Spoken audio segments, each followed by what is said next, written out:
Memang sekarang ini keadaan di tempat pelelangan Potter itu Iya.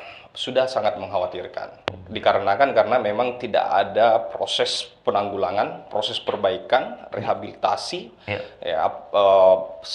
sangat sedikit pemeliharaan. Ayolah ya adik-adik nelayan, regenerasi, lihatlah potensi jadi nelayan ini sangat luar biasa. Iya. Ketika mereka punya ilmu yang cukup, metode tangkap yang dilengkapi dengan pengetahuan juga, ya kan, ini saya rasa mereka bisa lebih menjanjikan lah untuk bisa mendapatkan hidup yang lebih baik. Pemerintah provinsi lagi yang masuk ke sana. ya mau saya bilang terserah masyarakat itu siapapun yang Yang mengelola masuk. ini, yang penting mereka bisa mendapatkan haknya mereka. Berjualan di sana dengan beraktivitas ekonominya lancar kan gitu aja. Harusnya pemerintah malu dong. Iya. Kita harusnya malu dong dengan apa yang kita dapatkan setiap tahun ini ya. Bisa saja misalnya pemerintah Kota Makassar membuat sebuah aplikasi, Betul. anggaplah, kemudian mereka menghimpun hasil tangkapan. Iya. Nah, misalnya baronang sekian Betul, ya. kilo sekarang stoknya dari hasil tangkapan ini, harga standarnya Betul. begini. Cakalang misalnya dan sebagainya, kerang, udang, cumi. Pemerintah Kota Makassar bisa membuat itu, ya kan? Hadirkan, lemparkan, bantu nelayan-nelayan kita menjual hasil tangkapannya. Pertanyaan sekarang, apakah ketiga kelompok ini bisa saling membahu-membahu untuk mewujudkan Potter yang lebih bagus, lebih modern ke depan? Saya Abdul Rahman dengan bersama kami program podcast Harian Rakyat Sulsel. Kami telah menghadirkan seorang narasumber kami dari Dewan Perwakilan Rakyat Daerah Kota Makassar. Beliau adalah Rai Suryadi Arsad. Beliau adalah anggota DPRD Kota Makassar dari fraksi Demokrat. Selamat datang Pak Rai. Terima kasih Kak. Wah, luar biasa. Kami bisa diundang di sini nih. Oke, terima kasih. Jadi pengantar saya agak sedikit sentimental terkait dengan apa yang akan kita bahas hari ini karena memang pelabuhan ini adalah atau TPI ini yang belakangan menjadi tempat pelelangan ikan katakanlah itu menjadi salah satu sejarah tempat legasinya orang-orang dulu di Makassar yang kemudian kita nikmati sekarang. Tetapi pada kenyataannya ketika kita misalnya ingin membawa teman-teman kita yang dari luar Makassar ke sana, ada perasaan rasa canggung kok. Sesuatu yang dulunya sangat megah pada zamannya kemudian seolah-olah hari ini kita tinggalkan. Sepertinya kesalahan ini kemudian bermuara semua ke pemerintah misalnya. Masyarakat di luar apakah misalnya memang keuntungan ekonomi di sana berputar dengan adanya pelelangan ikan dan segala macam itu di lain sisi, tetapi bagaimana kemudian ke depan seperti apa Dewan melihat kebijakan pemerintah Kota Makassar?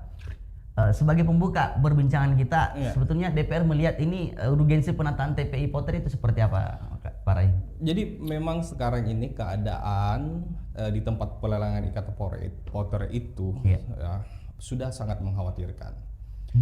Dikarenakan karena memang tidak ada proses penanggulangan, proses perbaikan, rehabilitasi, sangat sedikit pemeliharaan. Betul. Jadi itulah yang terjadi sehingga kemudian kesan kumuh lah yang kemudian muncul di opini masyarakat kita. Nah, inilah yang kemudian kita berharap ini akan bisa dilakukan proses penyelesaian persoalan, pemberian solusi terhadap apa yang kita rasakan di sana. Mungkin saya bisa sedikit prolog ya apa yang menjadi persoalan di sana. Jadi tempat pelelangan Potter itu adalah sebuah ikon. Kita sudah semua setuju lah di Kota Makassar itu ikon, salah satu ikon yang paling tua yang Kakak Rahman tadi sampaikan adalah pelelangan Potter itu yang kemudian peradaban manusia di wilayah Kota Makassar itu dimulai terbentuk di sana. Dimulai dari di utara Kerajaan Talogoa dan sebagainya. Kemudian di sanalah peradaban dan proses perekonomian tercipta mulai dari pelabuhan dan pelelangan. Ya, di sini kemudian ada dua tempat yang mempunyai fungsi yang sangat memberikan pengaruh terhadap perkembangan dan kapasitas serta kemajuan orang-orang yang ada di seluruh Kota Makassar. Betul. Nah, kemudian hari ini sayang sekali kita di pemerintah Kota Makassar itu belum mampu memberikan feedback, tidak memberikan hak kepada masyarakat yang ada di sana. Perlu kita sampaikan bahwa di sana itu menghasilkan PAD ya dari sisi retribusi dan sebagainya itu sampai di angka 1,2 miliar. Oke, kita akan masuk ke sana. Masuk di situ. Ini kita akan mencoba sebetulnya Pak Rai hidup di sana, kemudian beraktivitas di sana selama ini, kemudian ketika betul secara politik masuk di DPRD, itu juga melalui dapil di sana. Apa masalah penting atau paling tidak masalah paling mendasar yang membuat Potter ini perlu dibenahi sebetulnya di sana? Jadi Potter itu kan yang karena dia tidak mampu untuk diperbaiki karena ada persoalan. Betul. Ya, persoalannya soal penguasaan. Ini nggak jelas ini Kak.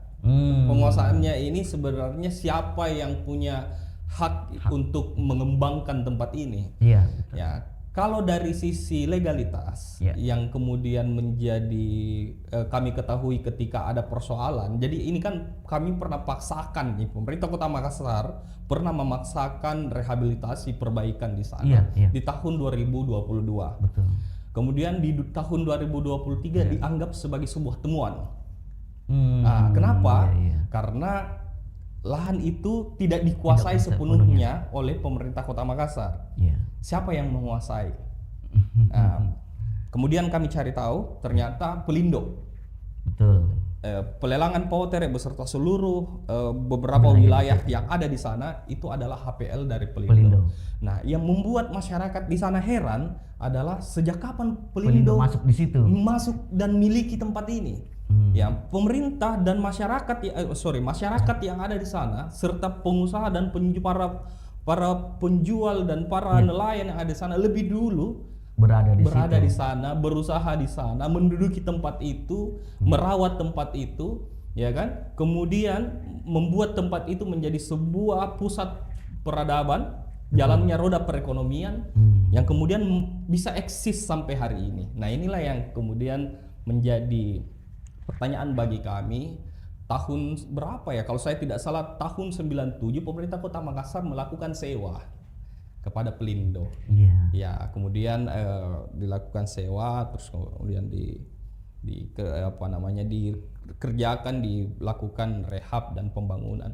Mungkin beberapa tahun lalu di akhir tahun 2000-an 2006 itu sewa itu ditiadakan karena pemerintah Kota Makassar menganggap bahwa ini bagian dari haknya mereka, bagian dari miliknya pemerintah Kota Makassar. Namun tidak ada alasnya. Ya, inilah ya.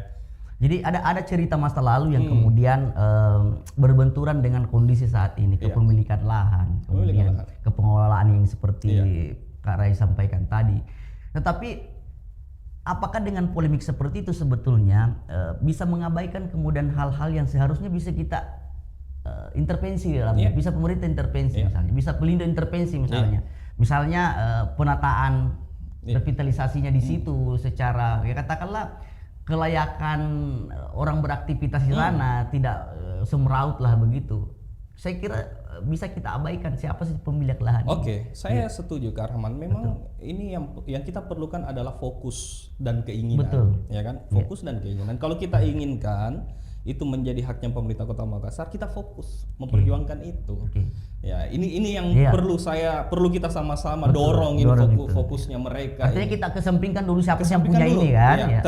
Atau beginilah kasarnya ya, masyarakat begini bilang terserah. Mau pemerintah kota, mau pemerintah provinsi, mau pemerintah pusat, yang jelas kami ini mendapatkan hak kami, ya kan? Kami bisa berjualan dengan bisa aman, berjuang dengan aman, nyaman. Orang-orang yang juga datang berkunjung di sini merasa bahwa ini tempat asik untuk representatif nih, ya kan? Jadi memang yang diperlukan dalam sebuah fasilitas pelelangan ataupun pasar, apalagi yang namanya pasar ikan. Ya kami kan juga pelaku usaha nih kan.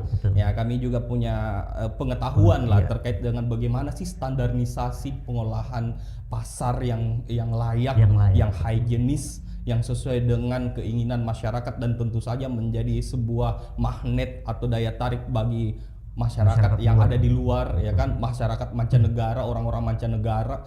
Dulu kan Potter itu terkenal dengan kedatangan banyak turis di sana, ya kan? Ya sekarang jarang sekali yang datang. Orang Makassar sendiri boleh jadi masih ada yang belum ke sana. Di sana itu kenapa orang datang? Karena yang pertama di sana itu checkpoint. Jadi di pelelangan POTR itu adalah tempat orang-orang nelayan itu mendaratkan ikannya di situ dulu, betul, baru ke tempat lain. Jadi otomatis harganya lebih murah dan kualitasnya lebih segar. Oh, itu jadi poin. Betul. Nah, terus kemudian poin inilah yang menjadi daya tarik bagi seharusnya. Iya. Seharusnya kan. Kak, saya boleh bilang ya, kualitas ikan yang kualitas hasil laut yang ada di Kota Makassar yang dimiliki pelelangan ikan POTR ya, itu jauh lebih unggul. Saya bilang jauh lebih unggul ketimbang wilayah-wilayah di luar Sulawesi. Ya. Karena saya tidak tahu mungkin habitat ikan kita di sini masih bagus, masih representatif lah untuk mereka ikan-ikan itu hidupi. Dan memang beda lah kualitasnya. Misalnya ya, ikan tenggiri dari Sulawesi Selatan dan ikan tenggiri dari Kalimantan, ya itu beda loh daya tahannya, beda loh kualitasnya dan juga rasanya pasti beda. Oke. Itu nilai plus lah yang seperti itu. Untuk kondisi saat ini, saya terus terang terakhir ke sana 1 atau 2 tahun lalu lah. 2 tahun lalu melihat kondisi di sana, kemudian beli ikan dan segala macam. Tapi yang terakhir ke belakang ini kondisi di sana secara real Pak Dewan ini melihat itu seperti apa? Misalnya fasilitasnya untuk aktivitas sekarang nelayan. Masuk jadi kan begini, kita masuk di pelelangan di jalan Sabutungnya, terus kemudian belok kiri di pelelangan itu ya. Dimulai dari genangan airnya.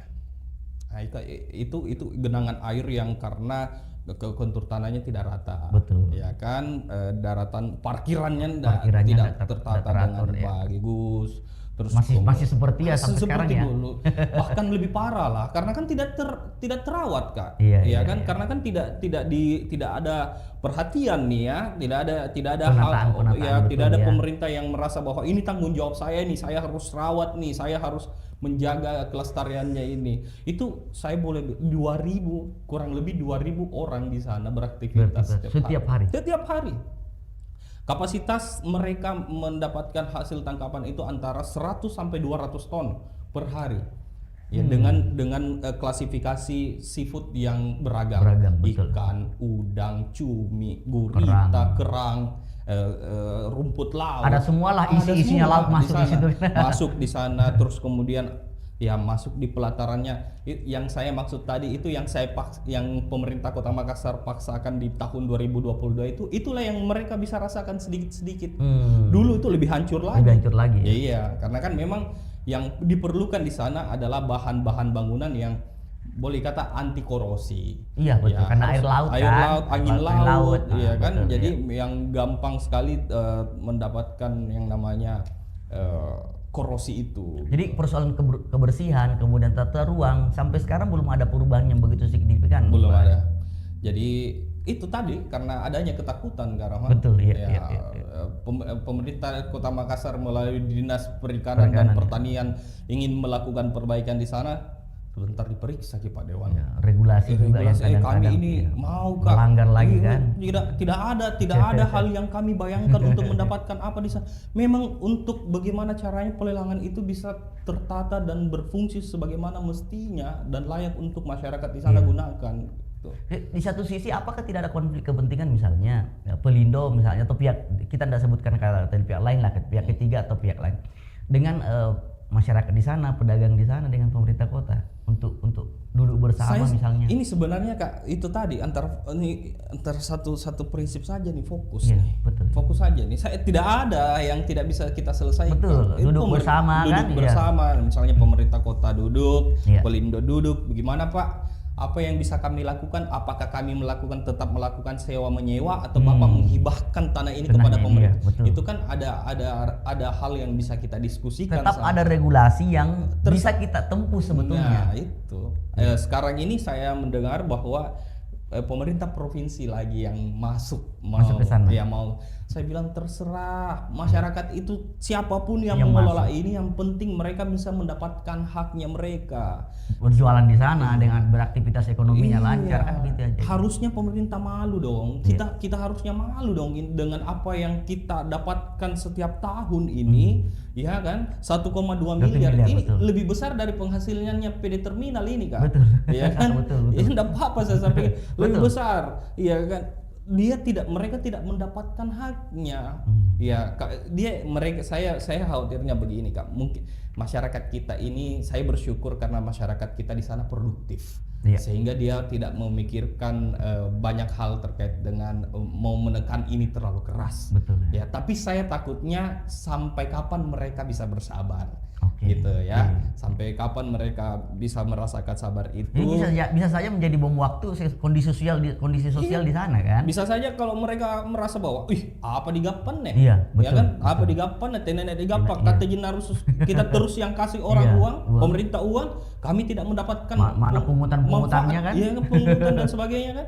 Kami tidak mendapatkan apa yang kami keluarkan. Kami stop. Oke. Bisa saja kan? Kami stop. Kami tidak mau lagi mengeluarkan retribusi.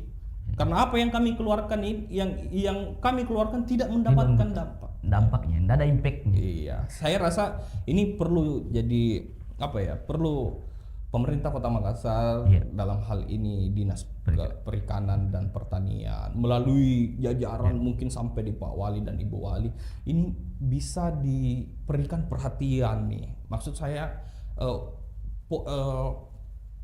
media-media yang bisa menghasilkan sesuatu hal yang menjanjikan harusnya kita fokus di sana dong. Logikanya kalau ngapain kita mau membuat sesuatu hal yang baru kalau kita masih gambling, ya kan, kita masih lihat dulu untung tidak ini barangnya. Iya. Kalau ini sudah pasti untung. Sudah pasti ya? Sudah pasti untung lah, ya kan. Kalau kita mengelola perusahaan, kakak mungkin mengelola perusahaan banyak perusahaan yang kakak buat. Kira-kira satu perusahaan ini menguntungkan nih, mau dikembangkan tidak? Atau kita mau buat perusahaan baru? Pasti kita mau kembangkan, ya kan? Pasti kita mau kembangkan. Bagaimana supaya fasilitas ini bisa dimaksimalkan? Anggaplah masuk, ya kan? Parkirannya bagus, Iya, betul. Pelelangannya bersih, terus ada tempat makan ikannya, tempat bakar-bakar, ada pemandangan lautnya. Ini kan masih serba ya, konvensional, kan? Iya kan? Oke, peran DPR untuk kemudian mencoba, kan ini kita sudah mengurai setidaknya sebagian besar masalah di sana. Iya. Dari segi regulasi sebagai dewan ini, apa peran konkret dalam mendorong hal-hal yang setidaknya bisa dilakukan oleh pemerintah ke sana, selain misalnya yang kemarin revitalisasi yang kemudian terhambat karena adanya temuan kekhawatiran mengeluarkan anggaran banyak kemudian menjadi masalah di sana. Iya. Dari dewan sendiri sebetulnya apa yang mencoba untuk kita sampaikan, aspirasikan kepada ini sebenarnya memang difokuskan di teman-teman di Komisi B. Saya kebetulan di Komisi C, tapi tidak ada masalah. Iya. Komisi B itu yang memang secara langsung bermitra dengan dinas DP2 ini, kelautan dan perikanan dan pertanian. Tapi yang bisa kita lakukan memang tidak banyak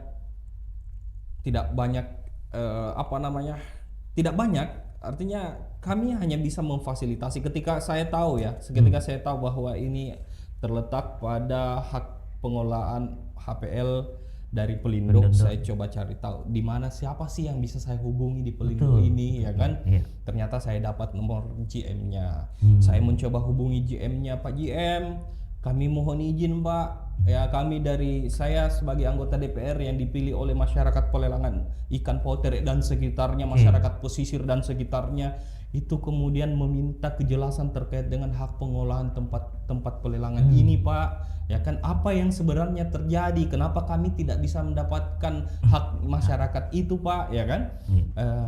Apakah kami masih bisa melakukan sesuatu hal yang sama yang kemarin kami lakukan untuk melakukan pembangunan ini, ya kan? Bilang bisa Pak Dewan. Ini saya cari tahu sendiri Pak. Saya ini bukan eksekutor, ya kan? Betul. Ya, tapi tidak apa-apa lah, saya pakai lembaga jabatan dan lembaga ini untuk bisa tembus-tembus sama mereka, saya tidak peduli. Iya, karena ini orang di sana. Iya, saya orang di sana kan ya. Saya tidak peduli soal itu. Saya telepon, saya mencari cari tahu apa yang menjadi persoalannya. Ternyata sudah dapat persoalannya. Saya sampaikan lagi ke dinas perikanan, sampaikan lagi ke pertanahan, ya kan, double kini. Iya. Supaya bagaimana ini bisa betul-betul terselesaikan. Saya berharap ini kan sudah dilakukan tahapan, Bapeda sudah memfasilitasi. Betul ya. Ya, kemarin saya ketemu sama Bapeda, Pak Dewan, kami laporkan bahwa ini sudah diasistensi, sudah masuk ke ada tiga poin penting yang kami sampaikan kemarin, itu pelelangan ikan potere, terus kemudian jembatan Barombong, terus kemudian apalagi lupa itu ada satu juga itu. Pokoknya inilah yang menjadi poin penting kami untuk kami sampaikan ke pihak-pihak yang terkait di kementerian sana. Ya. Ini jangka panjang kita cerita. Seperti apa konsep penataan sebetulnya dari Dewan yang setidaknya diharapkan oleh masyarakat di sana? Iya. Jadi kan penataannya. Penataan jadi di sana kan itu Kak ada pelabuhannya. Betul. Pelabuhan sandar. Iya, Ya, betul. sandar ikan. Sekarang begini persoalannya. Jadi di Makassar itu ada tempat baru nih. Iya. Untia. Ya, pelelangan ikan untia yang juga diharapkan bisa berprogres. Betul. Sebagaimana harapan dari pemerintah kita, dari pemerintah pusat. Tidak terpusat semua nanti di Potere. Di Untia. Iya, maksudnya tidak terpusat nanti Tidak semua terpusat, bisa terbagi kan? Bisa terbagi. Namun ini kan persoalan kenyamanan nih, persoalan heritage, apa namanya, warisan. Ya, orang-orang di sana kan sudah terlanjur hidup di sana, tinggal di sekitar sana, berdagang, berhidup, bersekolah, akses pendidikan, akses kesehatan. Mereka sudah tahu di mana sih tempat-tempat mereka untuk bisa menikmati apa yang mereka bisa lakukan itu. Nah, ini sudah terlanjur banyak dan mereka berharap itu tadi bahwa akses pelelangan harus menjadi sebuah tempat yang berstandarkan sesuai dengan apa yang menjadi keinginan masyarakat kita, seperti misalnya ya tempat yang bersih, ya kan, tempat yang terang, tempat yang aman karena banyak juga pencuri ikan. Ada ya pencuri? Banyak Kak. Padahal sebetulnya mereka semua juga di sana kan? Banyak ya, karena makanya ya inilah yang perlu dilakukan. Terus kemudian hadirnya tempat cold storage. Betul. Jadi bahan pangan itu kan memang yang perlu dijaga adalah rantai dinginnya. Ya, rantai dingin lah yang perlu dijaga. Karena ini ikan yang terlalu cepat misalnya ini kan belum lagi kalau atapnya rusak. Kena hujan, kena air hujan, apalagi ikan cakalang tuh kan, cepat teroksidasi itu. Tapi dengan kondisi seperti ini, upaya peluang untuk modernisasi misalnya, digitalisasi atau misalnya sistem retribusi di sana sangat berpeluang sekali untuk kita bisa kembangkan di sana, karena ya. Iya, bisa saja misalnya pemerintah Kota Makassar membuat sebuah aplikasi, anggaplah, kemudian mereka menghimpun hasil tangkapan. Misalnya baronang sekian kilo sekarang stoknya, dari hasil tangkapan ini harga standarnya begini, cakalang misalnya dan sebagainya, kerang, udang, cumi. Pemerintah Kota Makassar bisa membuat itu, ya kan? Hadirkan, lemparkan, bantu nelayan-nelayan kita menjual hasil tangkapannya, ya kan? Tidak masalah, tapi itu jauh. Tidak. Kalau itu yang kita pikirkan sebetulnya, karena memang untuk modernisasi dampaknya ke nelayan. Dampaknya nelayan, tetapi kita memang mengkhawatirkan tadi bahwa nelayan-nelayan kecil akan tersingkir dengan upaya-upaya itu. Nah, kita perlu ada aturan main, kan? Harus ada aturan main. Kita tidak boleh dari pemerintah Kota Makassar nih langsung ke pemain besar kan, nggak bisa. Jadi harus dari nelayan dulu, ke tengkulaknya, ke punggawanya, baru ke pemerintahnya, gitu. Baru bisa jalan. Karena kan mereka ini banyak dari nelayan kita yang mereka harus jalan, mereka harus bermodal sebelum jalan pergi melaut. Jadi bermodalnya itu ke punggawanya mereka, punggawanya, terus menjual dan sebagainya. Tadi masih sudah sempat disinggung dari awal bahwa tempat ini sangat berpenghasilan. Potensi untuk PAD-nya itu hampir 1,2 miliar. Nah, dengan kondisi sekarang seperti pengelolaan PAD seperti itu, apakah misalnya nelayan juga sebetulnya di sana pernah bertanya, ngapain apa yang setelah kami berikan itu tidak ada yang balik ke mereka sejauh ini ya? Boleh dikata setiap hari Kak. Setiap hari. Mereka itu sebetulnya menggelisahkan apa atau mempertanyakan apa? Menggelisahkan lokasi itu. Lokasi sanitasinya. Kotor Kak. Kotor ya. Iya, kotor, tidak representatif. Atapnya bocor. Kalau hujan kehujanan, kalau panas kepanasan. Cobalah kita jalan-jalan ke sana. Itu, tapi PAD di sana dipastikan tidak ada kebocoran. Tidak ada Kak, masuk ke pemerintah Kota Makassar. Langsung, Ada Bapeda menyampaikan langsung ke Bapeda. Bapeda menyampaikan berapa potensi pendapatan tahun 2026 ini. Ini sekarang Kak sudah hampir 800 juta, belum habis ini. Iya, betul. Ya, sebelum habis ini tahun 2026 sudah 800 juta, 700-800 juta. Itu dari aktivitas bisnis tok. Aktivitas bisnis. Belum yang lain, misalnya yang pelabuhan bongkar muat itu. Yang Itu kan provinsi tuh. oh provinsi. Oh, iya. Itu wilayah provinsi, lain karcisnya provinsi, lain karcisnya kota. Oh, iya. Jadi ternyata di sana tuh. banyak pintu ya. Banyak pintu. Cumanya kan selama itu legal, Iya. selama itu legal dan menguntungkan bagi masyarakat kita, mereka merasa bahwa saya tidak rugi lah dengan uang misalnya dia harus dengan hasil tangkapan misalnya 10-20 juta dia harus mengeluarkan uang 20.000 misalnya. Ya pastilah perbandingannya jauh lah, berarti bayarlah. Dan yang penting kita ini dulu dong. Ya pemerintah dulu dong, ya bangun nih tempatnya, kasih bagus tempatnya, tahu Betul. ya kan, kasih representatif, kasih cantik, ya kasih aman. Secara sosial di sana isu-isu pungutan liar hampir nggak ada ya. Oh iya. Isu dari masyarakat. Kita di sana tuh bersyukur karena banyak orang-orang produktif lah. Betul iya, banyak orang-orang produktif di sana. Hampir tidak ada lah itu kejadian yang namanya pungli itu di sana kan. Karena yang pertama kita semua orang-orang produktif, bahkan petugas-petugas di sana juga melakukan aktivitas kerja juga. Pegawai-pegawai kalau bisa mereka berdagang juga, berdagang tidak masalah, ya kan? Iya, karena memang mereka produktif. Terus kemudian yang kedua, mereka punya rasa sirik.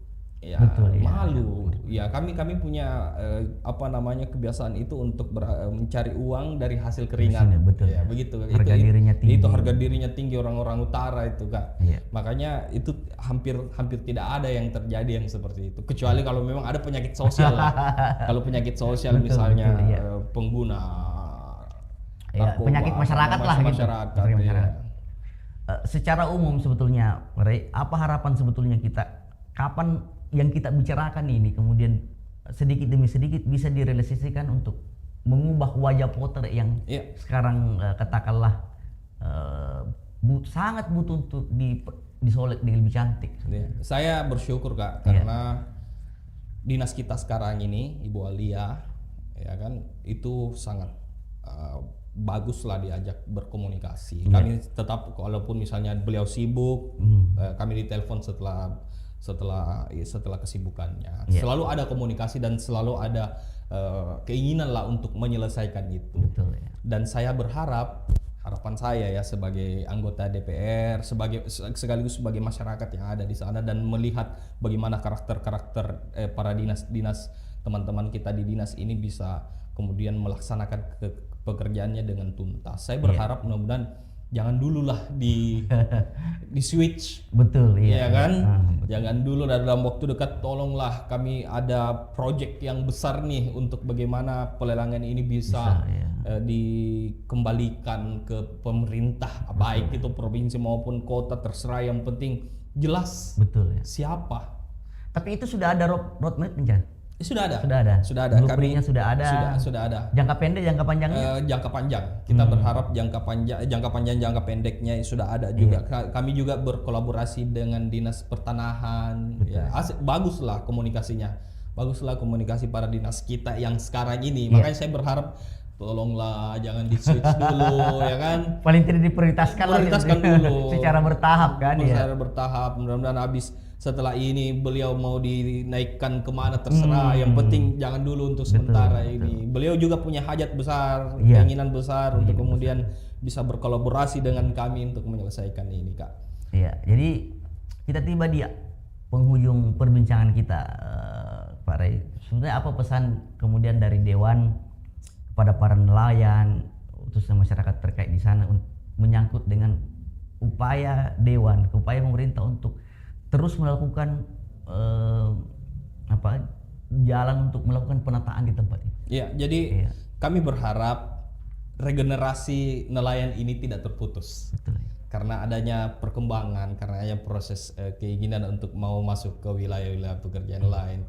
Kami tidak mendiskriminasi mau jadi pegawai, mau jadi aparatur keamanan, terserah. Tapi ayolah ya adik-adik nelayan, generasi, lihatlah potensi jadi nelayan ini sangat luar biasa. Ketika mereka punya ilmu yang cukup, kemudian metode tangkap yang dilengkapi dengan pengetahuan juga, ya kan, ini saya rasa mereka bisa lebih menjanjikan lah untuk bisa mendapatkan hidup yang lebih baik. Dan yang kedua, kami dari pemerintah Kota Makassar sangat berusaha. Saya melalui DPRD Kota Makassar, ya kan, sangat inginkan tempat itu sesuai dengan apa yang kita harapkan sama-sama, representatif dan juga sesuai dengan standar-standar kebersihan. Dan dalam bayangan karya ini ke depan 5-10 tahun seperti apa misalnya Potret ketika betul-betul penataan ini berhasil kita mulai dari sekarang misalnya? Iya, jadi yang saya bayangkan itu adalah sebuah fasilitas, sebuah tempat yang bersih, ya, ada tempat parkirnya, terus kemudian ada cold storage-nya, jangan terlalu besar lah, yang penting ada tempat pabrik esnya, ya kan, kemudian tempat pelelangannya serba stainless, serba lantai yang bersih, jalur air sanitasinya bagus, aliran pengolahan limbahnya bagus, ya kan, akhirnya orang-orang pada kenal di mana pelelangan yang bersih di Indonesia Timur itu ada di Kota Makassar, namanya pelelangan Potret. Kemudian mereka datang, kemudian tersedia tempat makannya yang ada pemandangan lautnya, ya kan, yang kemudian orang-orang pada beli ikan di bawah terus membawa ke atas. Bakar-bakar ikan, makan-makan sana sama keluarga. Nah, inilah yang kita harapkan sama-sama. Apa komitmen Anda selaku legislator dari dapil sana untuk mengawal atau tidak pernah berhenti untuk menyuarakan ini? Saya bisa bilang komitmen yang saya lakukan adalah sebuah komitmen yang berhenti pada saat selesai. Saya dari awal dilantik sampai sekarang ini tidak berhenti, kan. Saya 2 periode di DPRD Kota Makassar, mulai dari awal 2019 kami merasakan itu dan membawa dan menyuarakan ini. Saya melihat memang dulunya ini tidak terperhatikan lah. Akhirnya kemudian diberikan perhatian 10%, kemudian meningkat 20%, kemudian sampai sekarang ini ya kurang lebih adalah 50% lah. Ya, adalah 50% nih perhatian ini. Nah, ini yang saya ingin manfaatkan nih.